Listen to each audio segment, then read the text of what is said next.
با نماز کمک بخواه.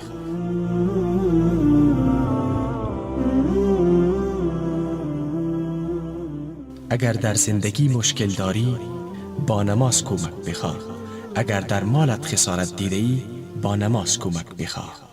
و اگر وظیفه خوب نیافتی با نماز کمک بخواه.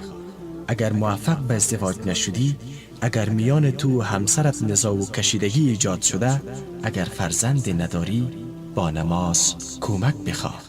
اگر مصیبتی بر تو آمده و اگر چیزی را نفهمیدی و درکش برایت مشکل است و اگر سخنی را خواستی به یاد بیاوری ولی فراموش کرده ای با نماز کمک بخواه. هرگاه جامعه سالی برای زندگی نیافته ای با وسیله نماز کمک بخواه. هرگاه دلت تنگ شده، هرگاه مردم از تو متنفرند و هرگاه اشک تضرع در چشمانت خشکید و هرگاه مردم اذیتت نمودند با نماز کمک بخواه.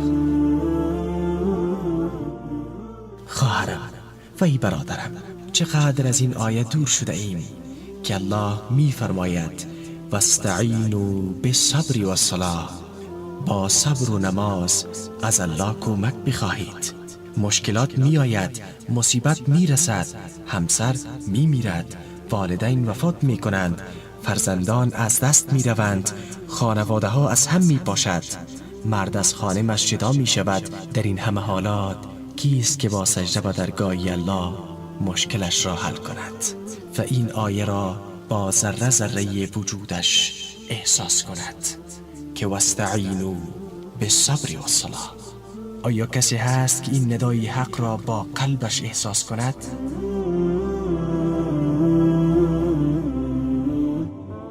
آری، با نماز کمک بخواه.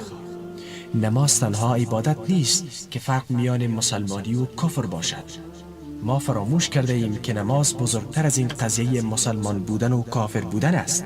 تو مسلمان، ای کسی که نماز میخوانی، آیا تأثیرش را در زندگیت دیده ای؟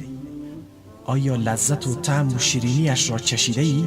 آیا بجای چشم از قلبت گریسته ای؟ و آیا این را احساس کرده ای که تو در مقابل پروردگار جهانیان میستی، آن الله عزوجل که خالق و پادشاه جهانیان است؟ آیا تا به حال این احساس به تو دست داده است؟ ما چرا نماز میخوانیم؟ به خاطری که دوست داریم و از آن لذت میبریم، یا مانند کسی هستیم که دین را ادا میکند که اگر قبول شد شد، اگر نشد نشد؟ اگر از گروه دوم هستیم، بدون شک قلب‌های من مرده است و باید معالجه شود. به همین خاطر رسول الله صلی الله علیه و سلم هنگامی که از دزداران نماز صحبت می‌کردند گفتند پاداش آنها در روز قیامت این است که آنها در زیر سایه عرش الله قرار می‌گیرند. چرا؟ زیرا آنها نماز را دوست دارند، آن را ادا می‌کنند و در نماز با خشوع و تضرع کامل گریه می‌کنند. هرگاه پیشانیشان را در خاک برای الله می‌گذارند و سبحان ربی الاعلی میگویند، بزرگی و عظمت الله را با تمام وجود حس می‌کنند.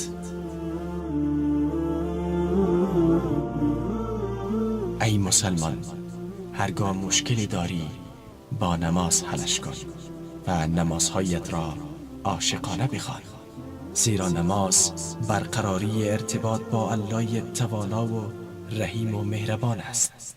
نماز معراج توست. نماز ستون دین است.